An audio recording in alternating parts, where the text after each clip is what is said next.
Здравейте, аз съм Стефан Панайотов и вие сте на нашия канал в YouTube HashHashO България. Днес ще ви представя нашият генератор на газ на Браун, или по-точно водородната клетка, която е основният модул в нашия генератор на газ на Браун. Това е моделът HC1224V Pro.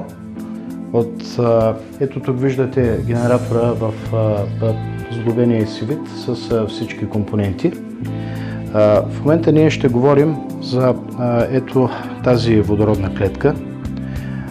Искам да обърна внимание първо, че това лято целият генератор беше сертифициран и беше проведена процедура по оценяване на съответствието и беше маркиран с инициалите CE2024, което означава висока надежност и безопасност. Нашата водородна клетка е поставена в специална кутия, наподобяваща кутия на малък акумулатор.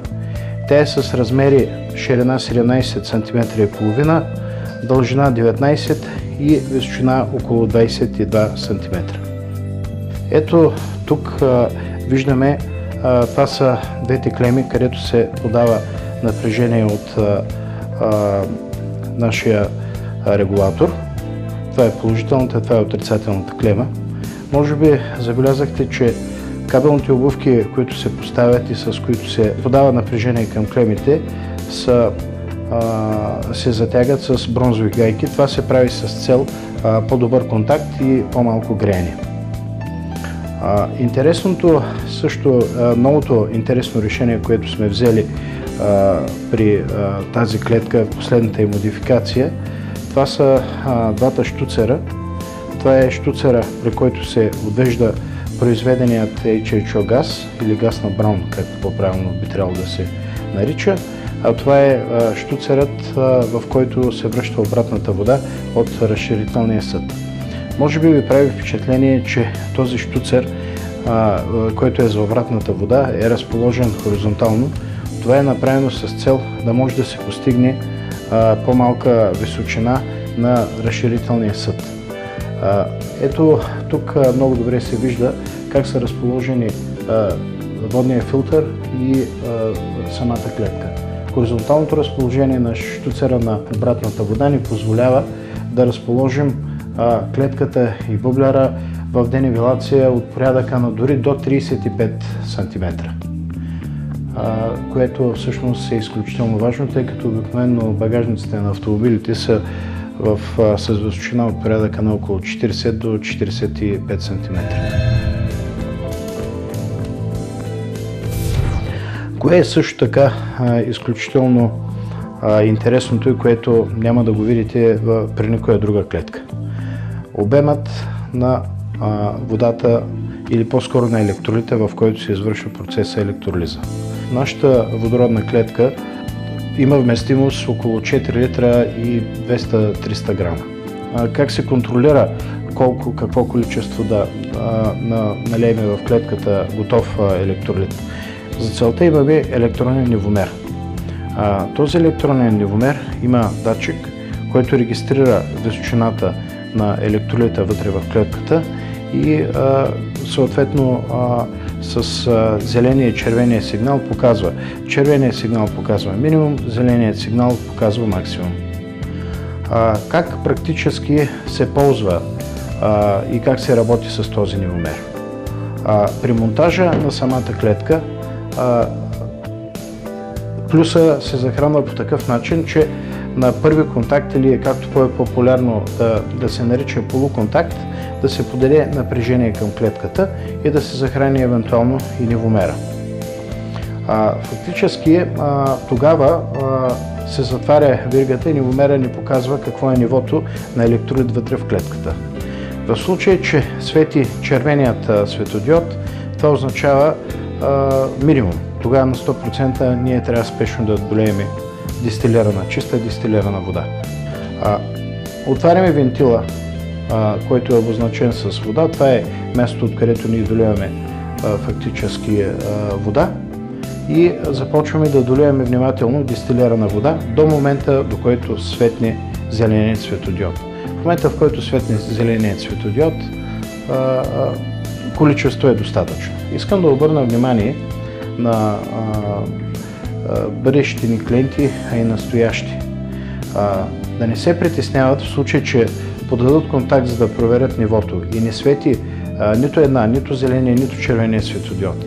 Това не означава, че имаме някакъв проблем с клетката, това означава, че нивото просто е някъде между минимума и максимума. Има и друг момент, който също трябва да бъде отчетен. Когато работи клетката, т.е. когато работи двигателя ни, почти винаги свети зеления светодиод. Това не означава, че клетката е препълнена.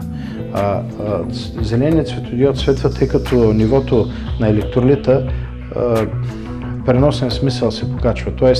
при пукането на балончетата, произвеждан газ в клетката, се затваря веригата между положителната клема и фактически датчика, който имаме за ниво, и това ни лъже, че като ни показва ни зелената светлина, т.е. високо ниво. Искам да обърна внимание защо ние сме взели решение да направим клетка с сравнително по-големи размери.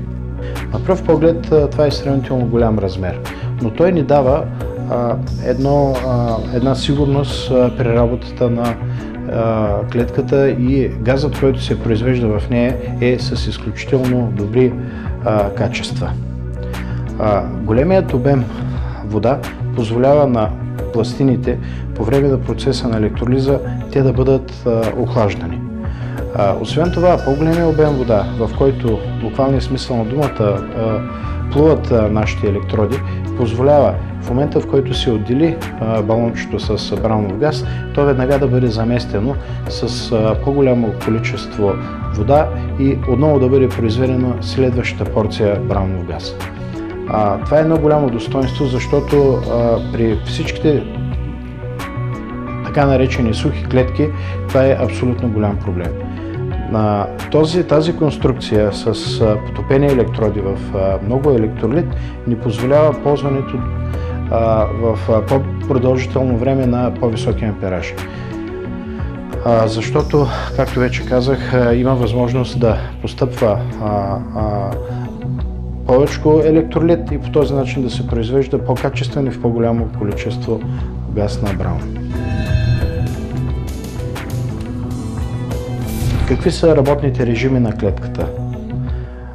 Нашата клетка, сглобена в този вид във водородния генератор, през лятото при високи температури може да достигне и до около 50 градуса.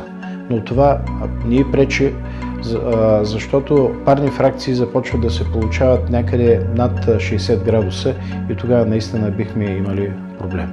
Големия обем вода, който или по-скоро големия обем електролит не позволяват да се развиват големи температури, дори при големите горещини през лятото. Може би голяма част от вас ще се запитат как би работила клетката при ниски температури. Мога да кажа, че няма проблем. Електролитът, това е разтвор 12,5% на калиева основа, който ние препоръчваме с такава концентрация на електролит да се ползва, всъщност не позволява на дистилираната вода да замръзне.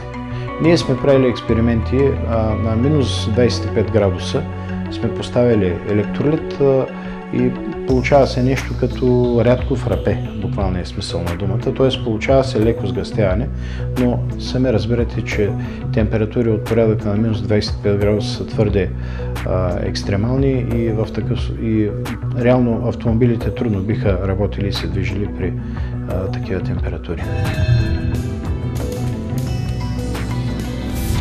Това е нашата водородна клетка модел HC1224V Pro, изследвана в лаборатория с проведени тестове и проведена процедура по оценяване на съответствието.